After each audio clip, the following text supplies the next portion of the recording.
They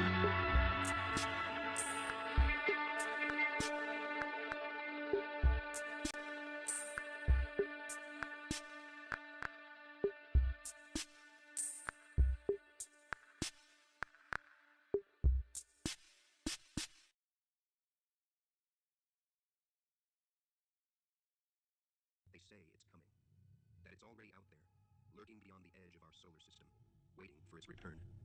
A rogue planet, an invisible force, a cosmic time bomb set to reset civilization as we know it. For decades, the name Nibiru has loomed over the fringes of history, whispered in ancient texts, forbidden research, and modern doomsday predictions. It's been called the Hidden Planet, the Destroyer, the home of the gods, the bringer of chaos and renewal. Some believe it's the hidden homeworld of the Anunnaki, the gods of Sumerian legend.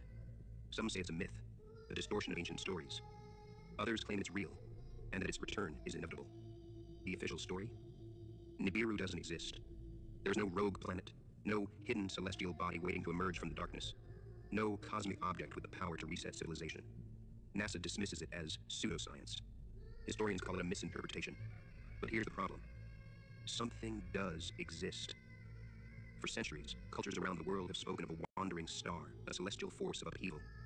The Sumerians called it Nibiru, a crossing point in the heavens, a body associated with the gods. In Egyptian texts, a cosmic force known as the Destroyer arrives at the end of cycles. In the Bible, a burning star called wormwood falls from the sky, poisoning the waters. Across the world, in different ages, different civilizations left behind warnings about a cosmic force that brings endings and new beginnings. Astronomers now suspect there may be an undiscovered planet lurking in the outer solar system. There are orbital anomalies that hint at a massive, unseen force.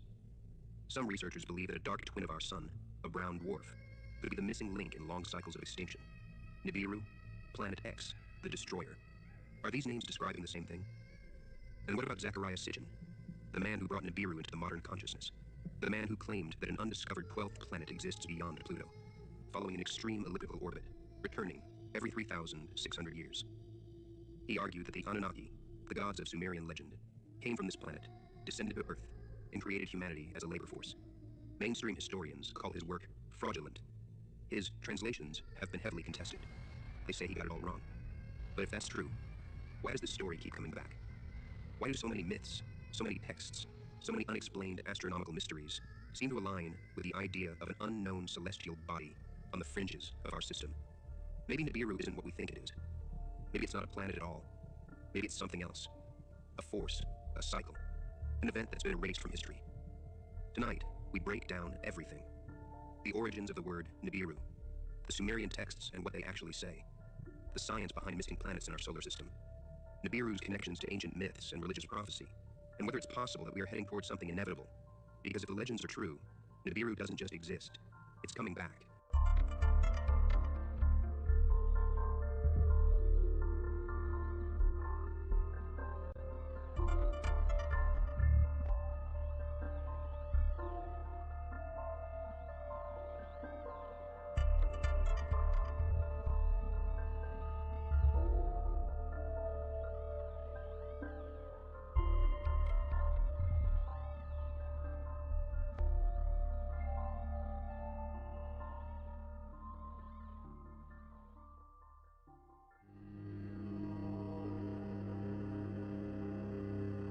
Nibiru is an Akkadian word, appearing in Mesopotamian texts written in cuneiform script.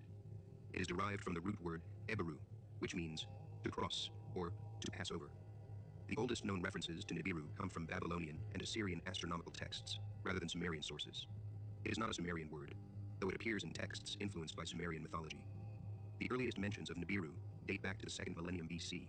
The word is used multiple times across different tablets, but its meaning changes depending on context. But what does Nibiru actually mean? In Akkadian, Nibiru is generally translated as a crossing point, a place of transition, and a celestial body that crosses the sky, a celestial marker in the sky. Sometimes Nibiru is used as an alternative name for Jupiter, and in Babylonian mythology, Nibiru is directly linked to Marduk, son of Enki. Nibiru is a word that refers to a crossing or passing celestial object, not necessarily a single planet. Nibiru appears in several Mesopotamian texts, most notably in astronomical records and Babylonian myths. The Mulapin is an ancient Babylonian star catalog, listing constellations, planetary movements, and celestial cycles.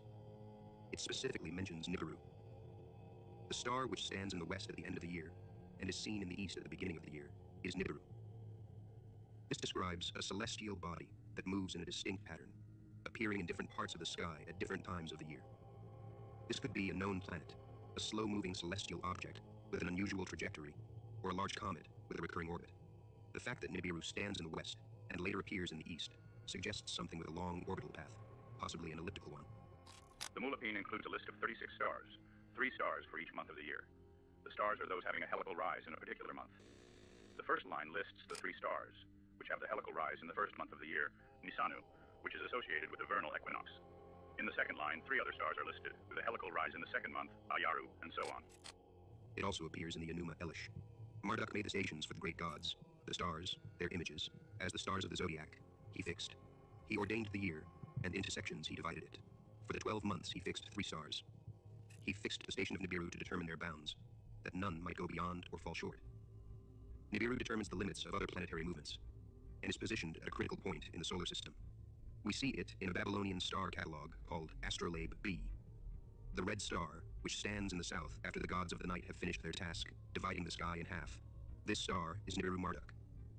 It's a red celestial body. This suggests a reddish-hued planet, star, or large comet. It divides the sky in half. This could mean it crosses an important celestial boundary, like the ecliptic. In later texts, especially from the Neo-Babylonian period 600 BC, Nibiru is used as a name for Jupiter, Marduk's planet. One of the main counter-arguments is that Nibiru was just Jupiter. But if that's the case, why did Babylonian astronomers sometimes distinguish between Nibiru and Jupiter? In some tablets, Nibiru is clearly used